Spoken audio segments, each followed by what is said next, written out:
So let's talk about some BDSM. Oh, what BDSM? Fetishes. Ugh. What would you say is a fetish that you're into that your fans would like to know? A fetish? Really? I don't think I'm into fetish. What is a fetish? I love the eye batting. Like, oh, shit. What is a fetish? Give me some examples. What floats your boat in the bedroom? Oh, what floats my boat? And it's considered a fetish? Mm-hmm. Something that you just can't get enough of when it comes to sex. Can't get enough. A fetish? I mean... Think, girl. I mean, a little domination, you know. Are you being dominated you like, or you like to dominate? I like to be dominated. Okay. More or less. Mm-hmm. That would be, who made that sound? Yo, Friday's the master at the yeah, noises I'm like around. I'm turning red here. Okay, yes. Okay. So, yeah, I would choose domination. So you like to be the submissive one then? Yeah, I prefer being submissive, and I like a more dominant partner. Handcuffs? Yes, please. I love that. Yes, please. So there is a whole bunch of kink going on in your bedroom. Okay. I mean, not often. I mean, hello. Sometimes. I mean, if I can get some, yeah, you know. Oh god. Okay. What is your? No, I gotta reverse this and ask Zay, what's your BDSM? Oh shit. No, actually, I'm very sexually submissive as well. I like to be dominated a certain type of way. And yeah, no, I'm a giver and a taker, but when it comes to like when I feel pleasure, like I like to be dominated, and I like rough sex, and I like the whole shebang. Like I like that aggression, but somebody has to be up to doing that. And I know I can be very demanding, and it's challenging sometimes, but yeah. I'm really into that. Okay. Good. So we're in the same boat. Yes. And that's the funny thing, with women like us that do, for instance, we're very sexually confident, we're very independent, and we have our personas. A lot of people would be intimidated. A lot of men are intimidated of women like us because we're so strong. They and think so we're forward. dominant. We are, but in the bedroom, when we want our level of sex, we want to be pounded, like in a good way. I mean, in a good way. We like to be dominated sexually. Pounding ground. Pounding ground. So no, that's real, and that's what people need to understand too. Is that we look like, we mean and everything like that, but we like to be, dealt with a certain way sometimes. Yeah, exactly. Okay, so let's talk about hustling. Like I can gather from you that you're such a hustler when it comes to like getting your shit done. So like, I just have a hustle mentality. I always had that since I was like in high school. Like I always hustled, no matter what it was. It didn't matter what I was hustling. I just always had to hustle. And get shit done. Yeah, it's always been in my DNA. I like being my own boss. I can't work under somebody. I would like working for myself. No, for sure. I hear that. Okay, so what about phone sex? Is that something that you're into? I mean, I never thought I would be into it until my man went to jail. Oh shit! And then so real phone sex. The real deal. The real deal. Everything, sound effects, everything. Friday, she's waiting on you. Wait, so that still happens? Phone sex? Yeah. Oh yeah, especially if your man's in jail for 2 years. Oh, you mean with your man? Yeah, like with my man. Oh, I thought you meant like the service phone sex. I'm like, that still goes down? Oh, do I look like a simp? No, because like the internet exists. Like, I remember back in the day. Remember back in the day, Lava Life. That's what I'm saying. The party line and shit. Like, remember Miss Cleo? Miss Cleo. Oh, shit. Oh my gosh, she would make a killing right now on COVID. Literally, like she was a boss. She's the original hustler. Yeah. R.I.P. Miss Cleo. That ass. Oh shit. Oh man, she's gone. Oh my god. Oh no. She probably left a lot of money behind too. Lord. Oh no. Paid for ads on TV too. Like that's where we saw it. It wasn't like an Instagram or Facebook ad that just popped up. She was the real deal. Call me now. With real conversations. Call me now. Yes. Wow. For your free reading. Oh my god. Oh my god, I'm crying. We need to get to a serious topic. Told you it'd be fun. Oh my god, Miss super, Cleo. super. Yes. Oh yeah, phone sex. So, yeah, I never thought I would be a person into phone sex. Not that I even am, but Situational. when situations hit, you become a little desperate. You realize you become a little desperate, and when you want to be loyal to somebody, but you're still, got that urge, So the phone sex comes in really handy, like when you're, trying to be close with somebody and they're gone for a long period of time. And it really helps, like in my situation, when my man was in jail, it really helped here and there, so he didn't really feel alone. Mm-hmm. And yeah, it was like therapeutic too, like knowing that, He's beating off to you. yeah, you know what I'm saying? So it's a good feeling. No, it is. And it's like there's a level of control because it's like you want him to feel a certain way. And it you're like also opens up responding. like a new like side of your relationship that there's like no real like hiding anything. Like you could just be yourself. And it like makes the bond stronger too. Because I know that come home sex is just gonna Yeah, it was off the chain. It was off the chain. be okay. I'm glad he's home. Let's just say that. Okay, so in this part of the show, we do have some audience questions, and we do have somebody who's a regular, and we call him the voice. The voice. Yes. So I always make sure that he asks Who's the some voice? well, you're gonna hear it. Oh. He asks a lot of really good questions, and This guy. he has a radio voice. Like it's just, I don't know, it just works. Oh, awesome. I can't wait to meet him. Yes. So let's. I can't believe he actually really sent another question. This guy's consistent, eh? Holy shit. Yeah, and like That's lit. like we communicate and stuff, and he's really into like the show and everything. And I just think Dope. that it's just so great that like I have a lot of people in my network too that like I can like, you have a question? Yeah, man, anytime. And they're just committed, so you just gotta like embrace the love. So this is his question. Shout out to the voice. Question. If you had one favorite artist to work with, who would that be and why? And of course, if you had that one lucky person to do a lap dance with, who would it be? A lap dance is 2 questions in one. Yep.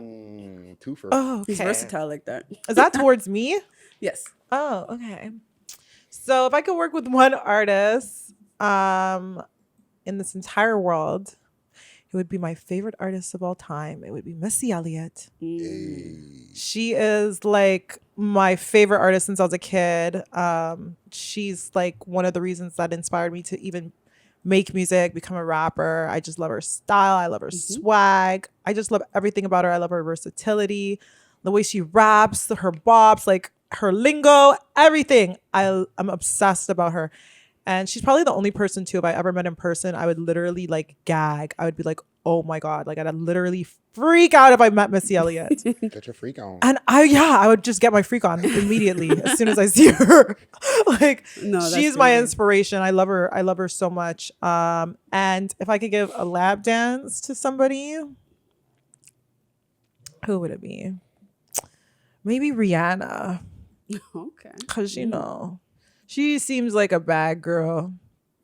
And she's sexy. People would think automatically I would think of a guy, but no, I think it would be like, She's a badass. So yeah, like she's automatically you're bad. Like she's just bad, Rihanna's bad. And she's Bad a girl, Riri. Caribbean girl too. And it's like, I'm an island girl too. And she's just bad. Island girl. Where are you from? I'm Grenadian and Hawaiian. Shit, she's just exotic around here, man. Exotic. Young exotic. Okay. Yeah, Rihanna for the lap dance. I'll take her for the lap dance. Okay. All right. So why do some people fantasize sexually about things that they would never like do or want to happen in real life? Like things like fantasies, getting or making somebody pregnant by accident, really public, or sex. This is another audience question, and I'll let you answer it first, and then I'll give my take. These things are not good things to do, This is why people this is why people are ashamed, because these are horrible thoughts. You cannot be thinking about somebody. No, but there's role play. I understand what you mean. Like, not necessarily, but like It's the concept of it. The control. concept of control, domination, submission. You know, I can understand it in that matter. I mean, if it's a situation where you're trying to role play like someone's a kid and you're the daddy and you're trying to the daddy role play? That is Yes, just sickening. That's sickening. But it's so sexualized. That's the thing. Yeah. Like, Like a lot if of they people do really it. like if a man really like wants to, then that's just sickening. But if it's That's role breakup territory. yeah, like if it's daddy type of thing, Yeah. then that's more acceptable. Yeah. Like daddy, like I don't know, Or zaddy. zaddy is acceptable. That's the only way it got twisted up with the Z. It's like, oh, it's so much more acceptable now. yeah, because the zaddy. It's not like You don't like, say Zaby though. You say baby. Like you don't say Zaby. Like even though my thing is Zay, but like we don't say yeah, Zaby. you know, like role playing is cool. Like if you're two adults role playing and it's consented on each side, then do whatever you want to do. You know what I mean? That's your thing, then you do that. Their prerogative. You know? But if it's not consented, then that's a different story. Okay, my answer. I take a very psychological approach to sexuality and stuff because even when it comes to like fetishes and role play, it's a deeper understanding of the human mind. So I'm very tolerant and open-minded to all these things because I know these things happen. And I personally feel that with the dark places a lot of us have in our minds, it's just like even being able to commit murder. There's a dark space inside of each of us that we get triggered from. So some people also behave based on association and assimilation, things that they see, things that they've been accustomed to, and things that they have had forced onto them to be normalized. So sometimes when you are victimized or you go through things in life, sometimes you become an aggressor or you become somewhat on the flip side where you're more of a victim.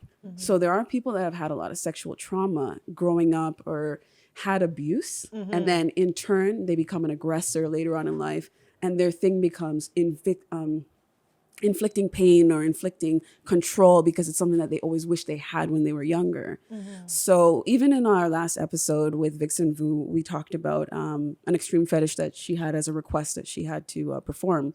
And it was ball busting, basically. Oh my gosh, I heard about that one. Yeah. So this guy wanted females, a group of her Like and her friends, stomp on his balls. with chucks. Hey, one of the girls canceled. Do you want to come? Like, there's no sex. Like, it's fine. Like, I can't touch a dude. And she's like, yeah, we're just gonna kick him in the balls. With specific shoes. Like there was a request. So when you look at sexual deviance or sexual fantasies and these things, there's always a place where it stems from. So when anybody ever says anything about sexuality, I never shun because I look at the psychological deep root of where it comes from. Because if you look at rape, like, and we look at aggressive sex and stuff, there's a fine line between what these things look like on the outside. If somebody sees me and I'm on this couch and I'm getting like fucked aggressively, let's just say, somebody might interpret that as, oh shit, depending on how I'm sounding. But those same sounds could be based on somebody actually sometimes getting raped. And that distinction of what that person is seeing on the outside versus what they're experiencing is very different. Yeah. And again, we've seen different scenes in movies that are meant to create stimulation. So if we see an aggressive sex scene, sometimes psychologically growing up, we might think that, wow, that's rough, or I don't understand that. But when we're in it ourselves, we might like it, or we might feel that, oh, that actually turns me on, right? We all have different triggers and stimulation. So while somebody might fantasize about doing, they might not actually like the violent aspect of it, but they might appreciate the control, the being on top of the person, forcefully getting what they want. Because that's what really rape is in its root. It's a sexual, like, it's about control, but it's also sometimes very sexually motivated by the perpetrator or the person who is sometimes maybe desperate. Some people can't get, Yeah.